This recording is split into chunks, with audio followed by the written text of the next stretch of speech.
Harper Audio presents The Intelligent Investor, a book of practical counsel, revised edition, by Benjamin Graham, updated with new commentary by Jason Zweig, performed by Luke Daniels.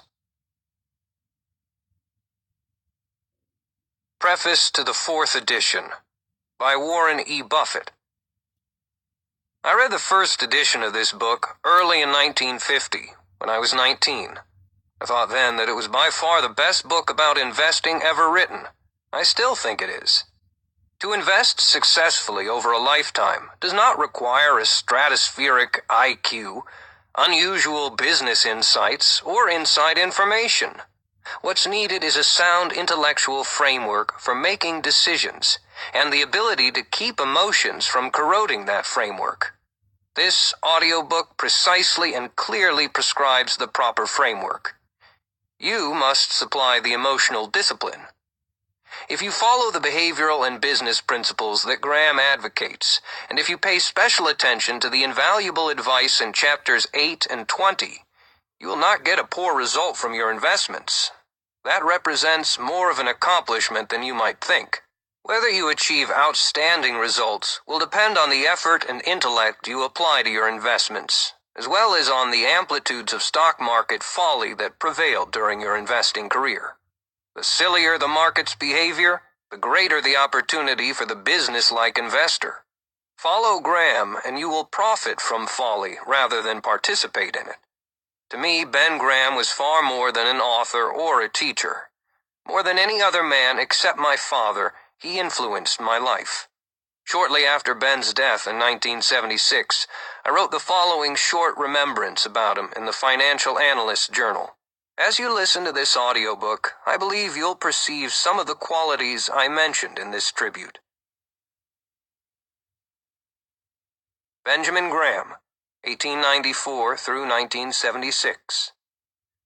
Several years ago, Ben Graham, then almost 80, expressed to a friend the thought that he hoped every day to do something foolish, something creative, and something generous.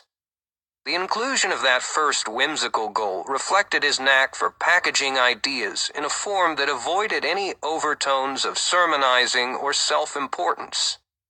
Although his ideas were powerful, their delivery was unfailingly gentle.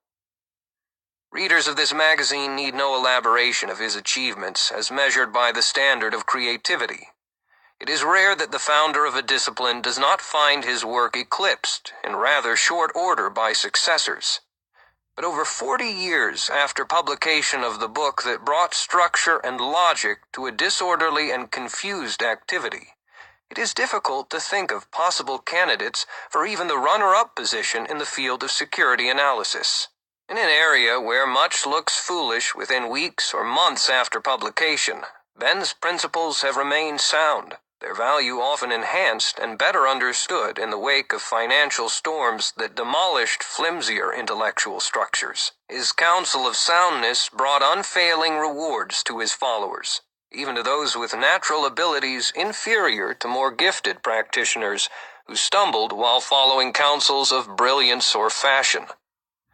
A remarkable aspect of Ben's dominance of his professional field was that he achieved it without that narrowness of mental activity that concentrates all effort on a single end.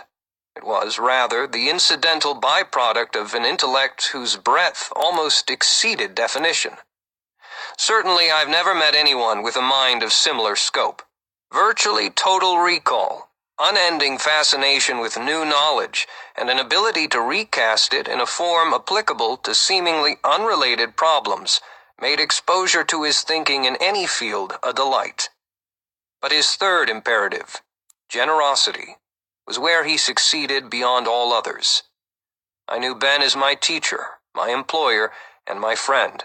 In each relationship, just as with all his students, employees, and friends, there was an absolutely open-ended, no scores kept generosity of ideas, time, and spirit. If clarity of thinking was required, there was no better place to go. And if encouragement or counsel was needed, Ben was there. Walter Lippmann spoke of men who plant trees that other men will sit under. Ben Graham was such a man.